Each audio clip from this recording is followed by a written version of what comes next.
Today I'm going to present some recent data from my research project about the graphene-based non-viral vector for the microRNA delivery.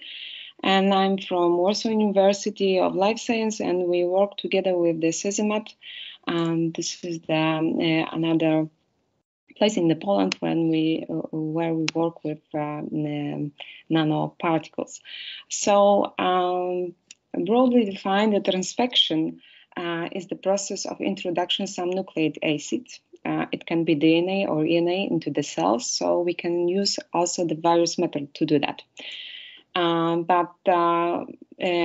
These methods can be the chemical methods, physical methods, biological methods, but the main purpose of all type of the transfection is just to produce some recombinant proteins or just improve the gene expression or inhibit the gene expression. And what to say is that we've got different transfection techniques nowadays, but all of them have some disadvantages. So these disadvantages are based on the low efficiency in primary cells when we think about the delivery mode as by the cationic liposome and so on, or lipid conjugation, and also low efficiency in vivo. About the electroporation, we probably all know that during the electroporation, the whole cell death is the main disadvantage. We've got also some viral vector, but the possibility of mutagenic and immunogenic effect is a very extreme side effect over here. We can. It's worth to say that the viral vector and the chemical-based techniques are extremely popular nowadays. Okay, so but they still have some major limitation, and the major limitation is immunogenic potential. And one of the examples, I think, one of the greatest example when we think about the liposomal injection and the microRNA delivery by that, is the example of microRNA 44, where was placed in the phase first in the clinical trial, but it was terminated because of the death. That was the serious adverse event because of the immune response. So. And there is a huge chance to find some new platforms to deliver efficient delivery of microRNAs, and to achieve that balance is the biggest and extreme challenge nowadays. And why graphene? So what can graphene-based vectors offer as a gene delivery complex? First of all, numerous possibilities for the functionalization. So we've got some electrostatic interaction, van der Waals forces, hydrogen bonds. We can also, the features of graphene is ability to condense genetic materials, because it was already proven and published. It was published some data about that we can load the graphene oxide with the single-strand DNA and RNA, despite its over negative charge, thanks to, of course, the hydrophobic and pp stacking interaction between the graphene oxide structure and the structure, ring structure presented in nucleic acid nucleobases. About the possibility to just protect some microRNA or other sequence of DNA or RNA, the graphene can protect them from the enzymatic degradation. And also, graphene has some features about the biology that help it to ability to cross the cell membrane. Graphene oxide has also high affinity to the cell body. It's able to interact with the genetic material or accumulate at the site of administration. And this is one of the features that we focus when we think about the treatment, maybe in the future, of glioblastoma, because we can use over here the intratumoral administration, injection, and that type of administration of our graphene oxide. And these are some of the pictures from my research groups when we work with the graphene oxide injection. we've got some experiment with the chicken model. So we just introduced by the single injection of graphene oxide and direct injection into brain tissue of the chicken, and what we obtained that the chicken did not present any toxicity, and the graphene was not toxic for the brain tissue and aggregated and deposit at the sites of administration at the brain. And on the right side, we've got some TIM images from the glioblastoma multiforme, where graphene oxide were able to pass the cell membrane and locate it inside the cells, inside the vacuoles, and so on. So it is it gives us the chance that the idea that it is quite good platform that can be efficient for the efficient delivery of microRNA. The slide before, I show you some pictures of 10 images from the glioblastoma slides. Why we use where we work with the glioma. First of all, it's the most common type of glioblastoma. It's very genetic unstable. The differences between even the established cells line are just extreme. And it has got unpredictable clinical behavior and disappointing results in the treatment of glioma. And we know that the standard therapy, the chemo and the radiotherapy, did not affect properly against the glioblastoma. And the microRNA also in the glioblastoma is constantly deregulated. And about the microRNA, we know that there are no small non-coding functional sequence of the RNA. They regulate the gene expression, the post-transcriptional gene expression by complementary binding to the targeting microRNA sequence. And also, they are involved in almost 60% of all proteins expression in humans. And single one microRNA can participate in different pathways. So that's why it's very important to take it under the investigation and just ask ourselves, how can we use to help to improve the treatment strategy against the glioblastoma. And over here on the left side, we also see some of the examples of microRNA sequence that downregulated and upregulated at the glioblastoma. And over here we can see one of the example of our xenotransplantation of glioblastoma cells on CAM embryo of chicken embryo. So this is the example of our biological model. How can we work also in our research group with glioblastoma? And I also pointed on several sequence of microRNA, which I was working during my research project with them. And all of them are somehow affecting the immortality of glioma cells, still stimulating the proliferation and so on. So it was quite achievement to see how they interact with the in vitro at the in vitro investigation with the graphene. So we functionalized the graphene oxide as well as reduced graphene oxide with the mimic or antisense microRNA. Next, we just make the, let's say, a nanotransfection of them, of glioblastoma with them, and also we use some fibroblast as a non-cancer control. And next, we visualize the effect, so we observe if there are any changes in variability and how the transfection efficiency looks like.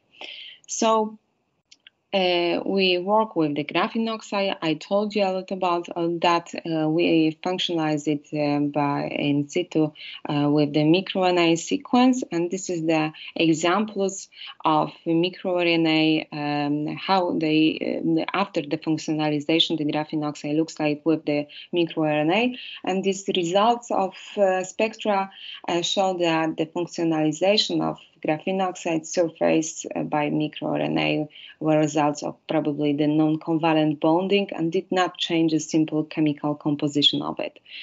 On the right side, so we've got some transmission electron microscopic images of graphene oxide, with which I was working with during the research project, and how it looks like after we functionalize it with the microRNA. So we've got quite good dispersion of microRNA on the graphene oxide surface. We also like to check what's going on with the cells after the transfection. So to confirm the efficiency of the transfection, the graphene oxide over here, the graphene oxide with presented some microRNA sequence. This is the antisense microRNA 21, and we're functionalized with fluorescent dye.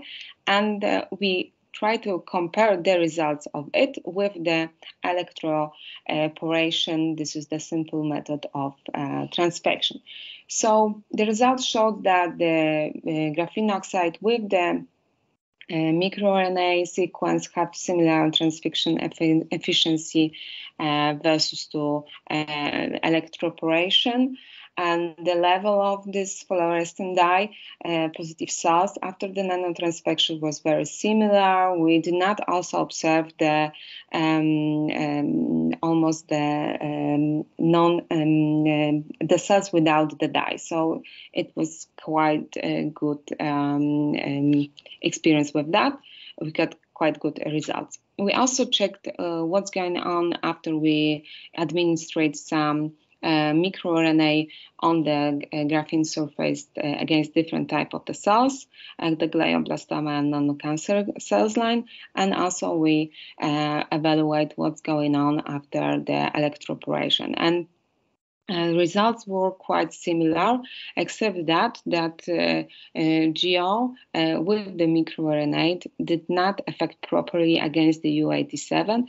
Probably it's based on the genetic mutation that that cells line has got, and comparing to the other cells line, this is the completely different situation. And also the U87 morphology of that cells line is completely different comparing to T98 or U251. So next step of investigation was the cytokine activity. We also verify it, the cytokine profile after the exposure of glioblastoma cells to the graphene oxide with microRNA versus the electroporation. Why? Because we all know that the cytokines plays a significant role in the cancer diagnosis, prognosis, therapy. Moreover, the glioblastoma has a very characteristic cytokine expression, and abnormalities in this cytokine expression have been implicated in gliogenesis. So after the normalization, the obtained results show that we have three main proteins that between the electroporation and the graphene oxide have the significant difference. So, and then that three cytokine was interleukin 10, and next was the monokine induced by interferon gamma, and then the last one was over here, VEGF. So this is the vascular endothelial growth factor. So to sum up somehow the densitometry of our investigation, I can present such a data. So comparing to the electroporation, when we look at the interleukin 10, which is an immunosuppressive cytokine, and its overexpression increase in cancer proliferation, the differences between the electroporation and GO treatment was significant. Okay, so the microRNA over here, then we deliver it by the electroporation, and the GO was the same, so it was the microRNA 21, antisense microRNA 21. We observed such a result to decrease significant degrees of that interleukin in all investigated cells line of glioblastoma. Next monokin was over here presented, and this is the monokin induced by interferon. This is the hemokin, and it takes part in neovascularization by silencing the expression of pro-angiogenic chemokines. So in vivo, we know from the published data that it's act as an anti-angiogenic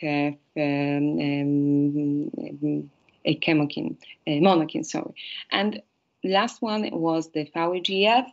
So VEGF normally is expressed for the new vessel formation during the embryonic development after some injury and so on, but VEGF is also called a regulator for angiogenesis at glioblastoma cells, and promote angiogenesis, which is associated with poor prognosis of that type of the cancer. And the results of this assessment of this cytokine profile indicate that the graphene oxide can be beneficial for that because it decreased the level of VEGF in all treatment group of all treatment cell line of glioblastoma.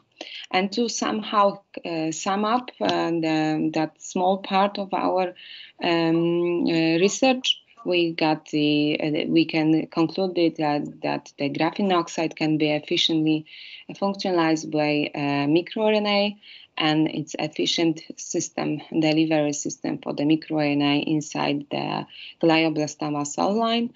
But the immunogenicity of this platform have to be taken into next step of investigation, especially in vivo. And thank you for your attention, and all colleagues from my group, which helped me to obtain such results. So thank you very much, Marta. It was really interesting and hard work. Are there any questions? Do I saw someone? Nadezhda, Nadezhda, you want to ask question? Yeah, well, at first I want to say thank you very much for the nice talk. Maybe I missed this, but on the data you showed about the cytokine secretion after treatment, do you use some controls cells just under the electroporation without any treatment, without any investigation, just electroporation? I mean, is it possible that the fact of treatment changes the properties, immunological properties of cells, not the construction or electroporation agent, but the fact of treatment per se? Thank you for your questions. I do not do this because, the electroporation will affect the cytokine profile because the technique is characterized by high, let's say, level of the mortality of the cells on the in vitro. We have, it was not so easy to write the proper protocol to just only for the electroporation, because there are several issues that we have to fight with it during the investigation. All the, let's say, even the passage of the cells can affect our electroporation. So it's very important to standardize and verify the method. Yeah, I'm totally agree. The standardization is pretty crucial point, and Dr. Khaled could also comment this. But I mean, it is a strong point to discuss but since you're not accentuated the electroporation things, but microRNA with a graphene, so maybe it is not so critical for your work. And another question was, graphene, is it good platform for drug delivery in general? I mean, okay, let's imagine the situation. We have a tumor, we treat it, it is it kills the cells, but the graphene agglomerates, will they live in the tissues or not, and how they will affect the health tissues?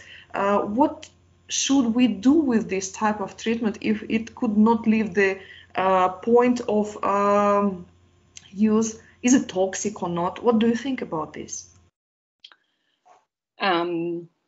Okay, so first part, the strategy of administration is crucial over here. So we can just make intratumoral direct injection by graphene. This graphene will still, some of the graphene will still over there be after even they destroy the tumor.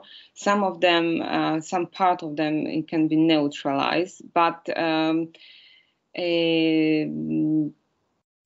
we know that the strategy to IV administration is not so good for the graphene, okay? So because of the size of it and so on. But I believe that the size of the graphene sheets is very important over here, and we have to think about that. This is the completely different material when we talk about the graphene. And we use over here the graphene oxide. It was the less toxic for our research against the glioblastoma. And we also patented some technique methods how to administrate the graphene oxide with platinum nanoparticles against that type of the tumor. And we also focus over there on the direct intratumor injection, not with the bloodstream, because now we know that the chemolysis is so high over there. But we think that this is the strategy. And we know that some of them will still over there. We also published some data in PLOS ONE about the long-term administration of graphene oxide inside the rat models. And we saw that it accumulates mainly on the site of the administration. So the penetration of the tissue was not so high over there. With that material we are working with. Okay. I see. Thank you very much. Thank you. It's really interesting. Okay, a very brief question. Thank you also for this really nice pictures and presentation in general. How, in terms of application, how cheap is this graphene oxide to generate? So in terms of upscaling and also on-demand fabrication, how feasible is this? What do you think? Once more, because I have some okay, the delivery technology you presented, how in your mind disseminatable and upscalable is this in terms of costs? Do you need specific reagents to create this? I'm not familiar of this graphene oxide. No, this graphene oxide, which we working with, is mainly commercially available. So we bought it, and we need to that type of delivery of microRNA, very small amount of that. So the concentration is quite very low. And it's not so costly when we think about, let's say, the chemotherapy against the glioblastoma. The one dose of the chemotherapy is very expensive, and comparing to our single dose, it will be, let's say, no, I don't know how to compare it, but the difference is quite huge. The chemotherapy is much expensive comparing to our models. Okay, thank you. Thank you for questions, and it was really interesting talk. So, Marta, thank you once more again, and good luck with further work.